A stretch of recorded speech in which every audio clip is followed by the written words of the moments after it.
നമസ്കാരം. ഇന്ന് ഞാൻ വന്നിരിക്കുന്നത് നല്ല സ്പെഷ്യൽ ആയിട്ടുള്ള ഒരു ഡെസേർട്ട് ആയിട്ടാണ്. അപ്പോൾ തൈര് വെച്ചിട്ട് വളരെ ടേസ്റ്റി ആയിട്ട് നമുക്ക് നല്ല എളുപ്പത്തിൽ തയ്യാറാക്കി എടുക്കാവുന്ന ഒരു ഡെസേർട്ടാണിത്. അപ്പോൾ എന്തെങ്കിലും വിശേഷ ദിവസങ്ങളിലൊക്കെ ഉണ്ടെങ്കിൽ സെർവ് ചെയ്യാൻ ശരിക്കും നല്ല അടിപൊളിയായിട്ടുള്ള ഒന്ന് തന്നെയാണെന്ന് പറയാം.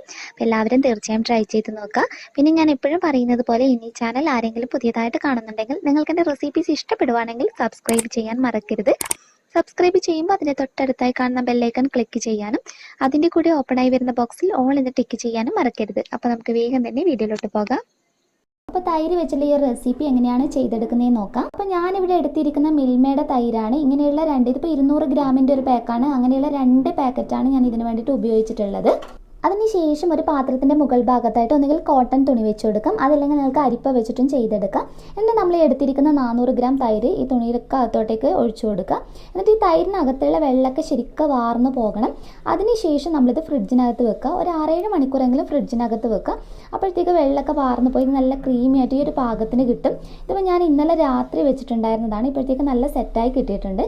അപ്പോൾ ഇത് ഞാൻ തുണിക്കകത്തുനിന്ന് മാറ്റി ഒരു പാത്രത്തിനകത്തോട്ടേക്ക് ചേർത്ത് കൊടുത്തിട്ടുള്ളതാണ്. ഇനി ഒരു സ്പൂണോ അതല്ലെങ്കിൽ വിസ്കോ ഉപയോഗിച്ചിട്ട് നമുക്ക് 2 മിനിറ്റ് ഇതൊന്ന് നന്നായിട്ടൊന്ന് ഇളക്കി കൊടുക്കാം. അപ്പോൾ ഇത് ഇവിടെ റെഡി ആയിട്ടുണ്ട്. ഇനി നമുക്ക് ഇതിനകത്തോട്ടേക്കുള്ള മുട്ടയുടെ മഞ്ഞയും വെള്ളയും ഒന്ന് സെപ്പറേറ്റ് ചെയ്തെടുക്കാം. അപ്പോൾ ഇതിലോട്ട് നമുക്ക് 3 മുട്ടയാണ് ആവശ്യമായിട്ടുള്ളത്. ഇതിൽ ഞാൻ മുട്ടയുടെ മഞ്ഞയും വെള്ളയും സെപ്പറേറ്റ് ചെയ്തതിന് ശേഷം മുട്ടയുടെ മഞ്ഞ മാത്രം നമ്മുടെ തൈരിനകത്തോട്ടേക്ക് ചേർത്ത് കൊടുത്തിട്ടുള്ളതാണ്. ഇനി ഒരു സ്പൂൺ വെച്ച് ഇത് നല്ലതുപോലെ ഒന്ന് മിക്സ് ചെയ്തെടുക്കാം. തൈരും മുട്ടയുടെ മഞ്ഞയും ശരിക്കും യോജിച്ച് വരുന്നത് വരെ മിക്സ് ചെയ്തെടുക്കാം. മുട്ടയുടെ മഞ്ഞയും അതുപോലെ തന്നെ തൈരും നല്ലതുപോലെ മിക്സ് ചെയ്തെടുത്തതിന് ശേഷം നമുക്ക് ഇതിനകത്തോട്ടേക്ക് പാലാണ് ചേർത്ത് കൊടുക്കേണ്ടത്. അപ്പോൾ ഞാനിവിടെ അളന്ന് വെച്ചിട്ടുള്ളതാണ് 150 ml പാലാണ് ഞാൻ ഉപയോഗിച്ചിട്ടുള്ളത്. അപ്പോൾ അത് കുറച്ചായി ചേർത്തിട്ട് നല്ലതുപോലെ ഒന്ന് മിക്സ് ചെയ്തെടുക്കാം. അപ്പോൾ നിങ്ങൾ മുട്ട ഉപയോഗിക്കുന്നതാണെങ്കിലും അതുപോലെ പാലാണെങ്കിലും ഒക്കെ ഇത് റെഡിയാക്കി എടുക്കുമ്പോൾ ഫ്രിഡ്ജിനകത്ത് വെച്ചിട്ടുള്ളത് ഡയറക്റ്റ് ഉപയോഗിക്കരുത്. അത് റൂം ടെമ്പറേച്ചറിൽ വെച്ച് ഒന്ന് സെറ്റായതിന് ശേഷം മാത്രം യൂസ് ചെയ്യാം. അപ്പോൾ പാല് മുഴുവനായിട്ട് നമുക്ക് ചേർത്ത് ഒന്ന് യോജിപ്പിച്ചെടുക്കാം.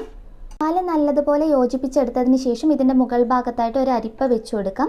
എന്നിട്ട് നമ്മൾ മൈദയാണ് ചേർത്ത് കൊടുക്കുന്നത്. അപ്പോൾ മൈദയും കോൺഫ്ലോറും കൂടി ഞാൻ മിക്സ് ചെയ്ത് വെച്ചിട്ടുള്ളതാണ്. അപ്പോൾ ഞാനിവിടെ ഉപയോഗിച്ചിരിക്കുന്ന 3 ടേബിൾ സ്പൂൺ മൈദയും 1 ടേബിൾ സ്പൂൺ കോൺഫ്ലോറുമാണ്. അപ്പോൾ അതൊന്ന് ചേർത്ത് കൊടുത്തിട്ട് ഇതൊന്ന് അരിച്ചെടുത്ത് ഈ ബാറ്ററിനകത്തോട്ടേക്ക് ചേർത്ത് കൊടുക്കാം. അപ്പോൾ കോൺഫ്ലോറും മൈദയുള്ള ഒരു മിക്സ് അരിച്ചെടുത്ത് ചേർത്ത് കൊടുക്കാം. ഇനി ഇത് നല്ലതുപോലെ ഒന്ന് ഫോൾഡ് ചെയ്തെടുക്കാം. നമ്മൾ സാധാരണ കേക്കിനൊക്കെ ചെയ്തെടുക്കില്ല അതേ രീതിയിൽ തന്നെ ഈ മൈദയായിട്ട് ഈ തൈരൊക്കെയുള്ള മിക്സ് ഒന്ന് യോജിപ്പിച്ചെടുക്കാം. പതുക്കെ ഫോൾഡ് ചെയ്തെടുക്കാൻ നോക്കുക.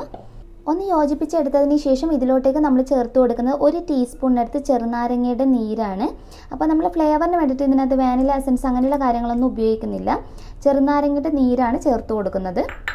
ഇതിൻ്റെ കൂടെ തന്നെ കുറച്ച് ചെറുനാരങ്ങയുടെ തൊലി ഇതുപോലെ ഒന്ന് ഗ്രേറ്റ് ചെയ്തെടുത്തിട്ടുള്ളതാണ്. കത്തി വെച്ചിട്ടോ അതല്ലെങ്കിൽ ഗ്രേറ്റർ വെച്ചിട്ടോ നിങ്ങൾ ഇതുപോലെ ഒന്ന് ചെയ്തെടുത്താൽ മതി. അതൊരു ഇത്തിരി ചേർത്ത് കൊടുക്കാം. ഇനി ഇത് നല്ലതുപോലെ ഒന്ന് മിക്സ് ചെയ്തെടുക്കാം. അപ്പോൾ ഇത്രയും ചേർത്ത് യോജിപ്പിച്ചെടുത്തതിന് ശേഷം ഇനി നമ്മളിതൊന്ന് അരിച്ചെടുക്കുകയാണ് വേണ്ടത്. അപ്പോൾ ഒന്ന് അരിച്ചെടുത്ത് ഒരു പാത്രത്തിനകത്തോട്ടേക്ക് മാറ്റിയതിന് ശേഷം ഞാൻ കാണിച്ചു തരാം. ഞാനിത് നല്ലതുപോലെ അരിച്ചെടുത്ത് പാത്രത്തിനകത്തോട്ടേക്ക് മാറ്റിയിട്ടുണ്ട്. അപ്പോൾ നിങ്ങൾ തൈര് ചേർത്ത് കൊടുക്കുമ്പോൾ നല്ല പുളിയുള്ള തൈരൊക്കെ ആണെങ്കിൽ പഞ്ചസാരയുടെ അളവ് ശരിക്കും കൂടുതൽ വേണ്ടി വരും കേട്ടോ. അതൊന്ന് മധുരം നോക്കിയിട്ട് അഡ്ജസ്റ്റ് ചെയ്യാം. മധുരം കുറവാണെന്ന് നിങ്ങൾക്ക് തോന്നുവാണെങ്കിൽ പൊടിച്ച പഞ്ചസാര ചേർത്ത് മിക്സ് ചെയ്തെടുത്തിട്ട് ഒന്ന് അരിച്ചെടുത്താലും മതി. ഇനി നമ്മൾ നേരത്തെ മാറ്റി വെച്ചിട്ടുള്ള മുട്ടയുടെ വെള്ള ഒരു വിസ്കോ അതല്ലെങ്കിൽ സ്പൂണോ അതല്ലെങ്കിൽ നിങ്ങളുടെ കയ്യിൽ ഇലക്ട്രിക് ബീറ്റർ ഉണ്ടെങ്കിൽ അത് ഉപയോഗിച്ചിട്ട് നന്നായിട്ടൊന്ന് പതപ്പിച്ചെടുക്കാം. അപ്പോൾ മുന്നേ റെസിപ്പി ചെയ്തപ്പോൾ ഞാൻ പറഞ്ഞിട്ടുണ്ടായിരുന്നു നമ്മുടെ കയ്യിൽ ഇലക്ട്രിക് ബീറ്റർ ഒന്നും ഇല്ലെങ്കിൽ സ്പൂൺ ഉപയോഗിച്ചിട്ടാണെങ്കിൽ വിസ്ക് ഉപയോഗിച്ചിട്ടാണെങ്കിൽ ശരിക്കും ഒരു 3-4 മിനിറ്റിനുള്ളിൽ തന്നെ നമുക്ക് മുട്ട നല്ലതുപോലെ ക്രീമി ആയിട്ട് പതപ്പിച്ചെടുക്കാൻ കഴിയും. അതായത് നമ്മളിങ്ങനെ ചുറ്റിച്ച് അടിച്ചു കൊടുക്കുന്നതിന് പകരം ജസ്റ്റ് കണ്ടില്ലേ ഈ ഒരു മൂവ്മെൻറ്റിൽ വേണം നിങ്ങൾ ചെയ്തെടുക്കാൻ വേണ്ടിയിട്ട്. അങ്ങനെയാകുമ്പോൾ പെട്ടെന്ന് ഇത് പതഞ്ഞ് കിട്ടും. ഇതൊന്ന് ഞാൻ അടിച്ച് പതപ്പിച്ച് കാണിച്ചു തരാം.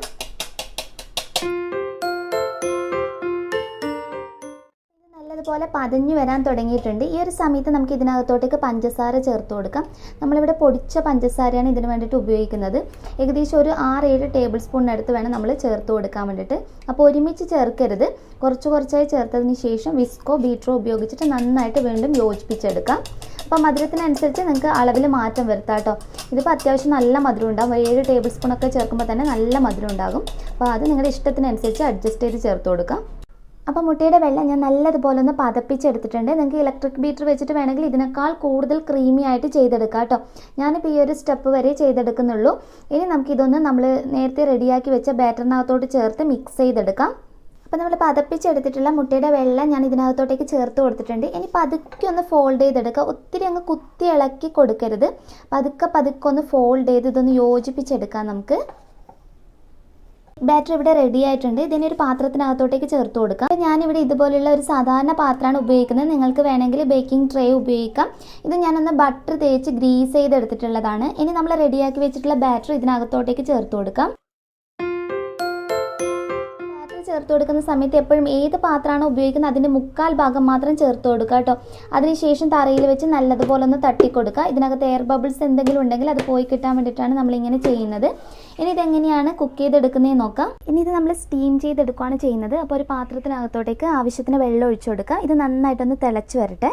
അപ്പോൾ നമ്മുടെ ട്രേ ഇറക്കി വെക്കുന്നതിന് വേണ്ടിയിട്ട് ഒന്നുകിൽ ചട്ടിയുടെ അടിയിൽ വെക്കുന്ന റിങ് നിങ്ങൾക്ക് വെച്ച് കൊടുക്കാം. അതില്ലെങ്കിൽ സ്റ്റീലിൻ്റെ പ്ലേറ്റ് ഒക്കെ ഉണ്ടെങ്കിൽ അതൊന്ന് കമിഴ്ത്തി കൊടുത്താലും മതി. അപ്പോൾ വെള്ളം നല്ലതുപോലെ തിളച്ച് വരാൻ തുടങ്ങിയിട്ടുണ്ട്. അപ്പോൾ നമ്മൾ റെഡിയാക്കിയിട്ടുള്ള ബാറ്ററിലെ ആ ഒരു ട്രേ ഇതിനകത്തോട്ടേക്ക് പതുക്കെ ഇറക്കി വെക്കാം.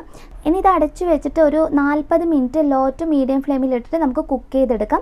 ഇനി നിങ്ങൾ ഓവനാണ് ഉപയോഗിക്കുന്നതെങ്കിൽ 170 ഡിഗ്രി സെൽഷ്യസിൽ 40 മിനിറ്റ് തുടങ്ങി 45 മിനിറ്റ് വരെ റെഡിയാക്കി എടുത്താൽ മതി. വാട്ടർ ബാത്ത് ചെയ്തിട്ടാണ് സാധാരണ നമ്മൾ ഈ ഒരു കേക്ക് റെഡിയാക്കി എടുക്കുന്നത്. അപ്പോൾ ഓവനിലാണെങ്കിൽ വാട്ടർ ബാത്ത് ചെയ്തിട്ട് നിങ്ങൾക്ക് ഇത് ഉണ്ടാക്കിയെടുക്കാവുന്നതാണ്.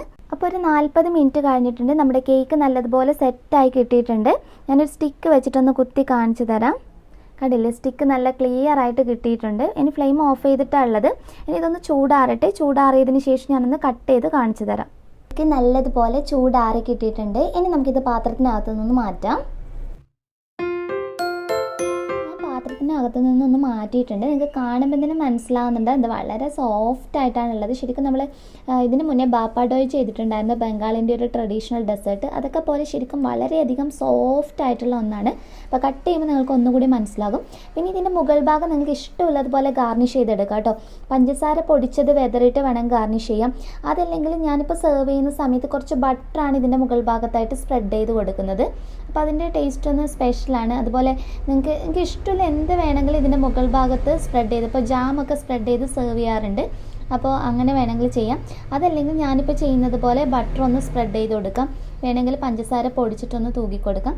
പിന്നെ ചെറിയൊക്കെ വെച്ചിട്ട് ഗാർണിഷ് ചെയ്തെടുക്കാവുന്നതാണ്. ഞാനിപ്പോൾ ഒരു ചെറിയാണ് വെച്ച് കൊടുക്കുന്നത്. അപ്പോൾ ഒരു സ്ലൈസ് നമുക്കൊന്ന് കട്ട് ചെയ്ത് നോക്കാം.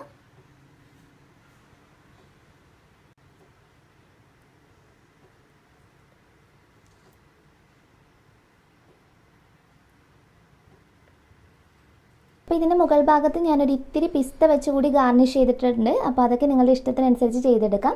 ഇനി ഞാനൊരു ചെറിയ സ്ലൈസ് ഇതിനകത്ത് നിന്ന് എടുത്ത് കാണിച്ചു തരാം.